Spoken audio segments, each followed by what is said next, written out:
What does the BH stand for? It is the German word Begleithund, which means companion dog. Every dog needs to be a companion first, but the temperament is critical to that, especially in Germany. You're not allowed to put your dog in front of a judge, a licensed judge, until the dog is 15 months old, so they can assess the character of the dog. At the competition, you are actually out on a training field. There's other dogs there, and they're all very accustomed to what they're going to do. We call that the home field advantage. So when they go somewhere else, they are most likely not going to perform as well. So the judges are very experienced with that. And that's why I rely on the judges and what they put in. They can put a pass or a fail in this document. As you can see, it's here, it's licensed judge, and he says yes or no, a pass or a fail. The first thing that a dog has to do in the BH, it has to heel free, off leash, 50 paces up, do your about turn, then you're going to go 10 paces fast, 10 paces normal, 10 paces slow, and then you're going to go ahead and go your 10 to 15 paces. You're going to turn right. You're going to go about another 15 paces. You're going to turn right. You're going to do about another 15 paces, do your about turn, take some more paces, stop, halt. And then what really changes now is you're going to have to do the same thing, but what we call a figure eight.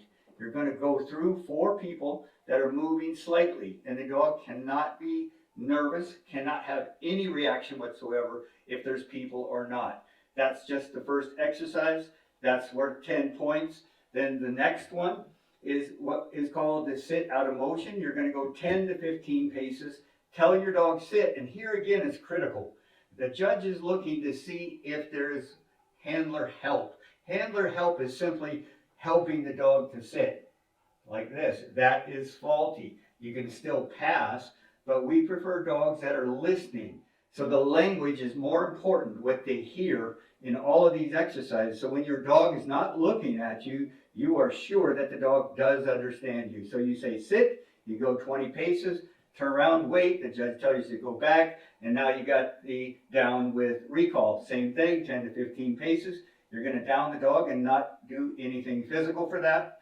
You're going to go 30 paces, wait for the judge to tell you it's okay to call. The dog must go sit in front, and then you've got to wait your 3 seconds, tell the dog to go to heel, and he's got to go to the basic position again without any body language. They can pass, but what I'm looking for is dogs that are really good at listening. They want to listen. It's inherent in them to pay attention wherever they're at, not just because, okay, we're on the dog training field, because they're not going to just now certify the dog because they see what the dog can do on the home field. All the dogs that are entered in that competition are going to be going to like a shopping mall. And now the reason why they're there, they've never been there before. The judge decides where they're going to go. And now they're going to be looking at the dog without the influence of the handler. They're going to have the dog tied up and say in front of the front door where there's people coming and going. And now the dog's tied up by itself and the handler has to go out of sight. And now what the judge is going to do, one of the most important things I believe, is he's going to have someone walk a strange dog past him that he's never seen him.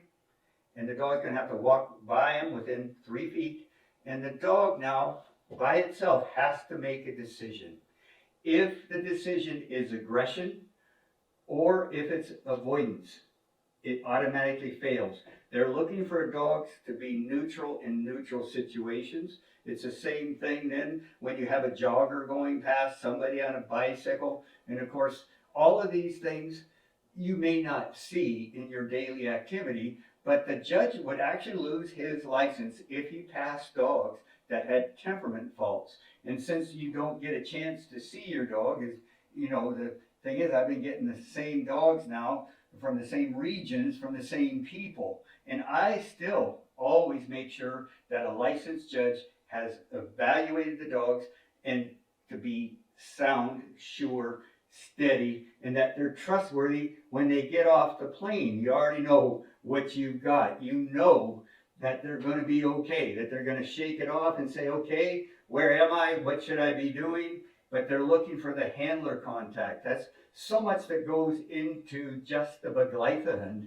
It's very important to me that every dog passes that test, because then you have a dog that you know you can depend on, even though you've never seen them before. And of course, you can have your pedigrees, and they can all have all their titles, and they can be great dogs.